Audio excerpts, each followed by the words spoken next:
শুধু দর্শক, রাজধানী ঢাকা জাতীয় সংসদ ভবন এলাকা এবং খামারবাড়ি এলাকা আমি দেখতে পাচ্ছি আজকে ঈদের দ্বিতীয় দিন, ঈদুল আজহার পরে দ্বিতীয় দিন। আমরা দেখতে পাচ্ছি রাজধানী ঢাকা ফাঁকা, রাজধানী ঢাকা ফাঁকা। যেহেতু ঈদের ছুটিতে মানুষ ঘরমুখী এবং ঘরমুখী হওয়ার কারণেই আমরা দেখতে পাচ্ছি রাজধানী ঢাকা ফাঁকা।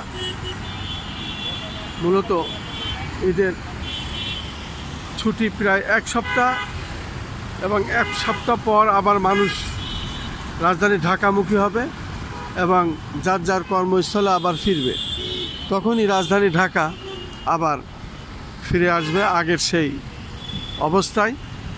আমরা এখন রাজধানী ঢাকা দেখতে পাচ্ছি ফাঁকা।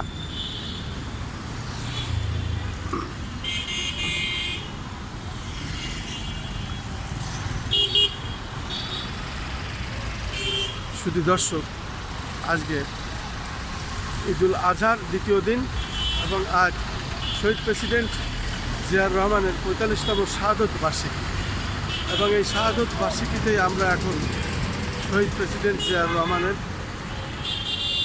কবরস্থানের দিকে যাচ্ছি এবং জিয়া উদ্যানে এবং মরহুমা বেগম খালেদা জিয়ার কবরস্থানে আমরা দোয়া মোনাজাত এবং শ্রদ্ধা নিবেদন করব।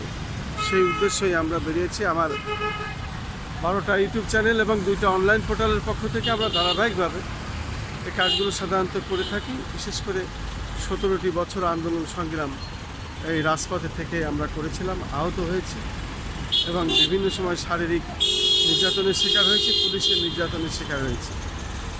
সেই সাথে 2বার সাদা পোশাকধারীরা আমাকে তুলে নিয়ে যায়, কালো কাপড়ে চোখ বেঁধে বিভিন্ন জায়গায় ঘুরে জিজ্ঞাসাবাদ করে ছেড়ে দেয়।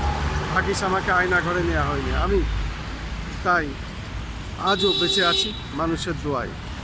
আমি মনে করি যে আল্লাহর রহমত আছে, তাই আজকে আমরা শহীদ প্রেসিডেন্ট জিয়াউর রহমানের এই শাহাদত বার্ষিকী পালন করতে পারছি। শহীদ প্রেসিডেন্ট জিয়াউর রহমান অমর হোক। দেশনেত্রী, সাবেক 3বারের প্রধানমন্ত্রী এবং আপসীন দেশনেত্রী বেগম খালেদা জিয়া অমর হোক এবং বিএনপির বর্তমান মাননীয় প্রধানমন্ত্রী জনাব তারেক রহমান জিন্দাবাদ, বাংলাদেশ জাতীয়তাবাদী দল বিএনপি জিন্দাবাদ।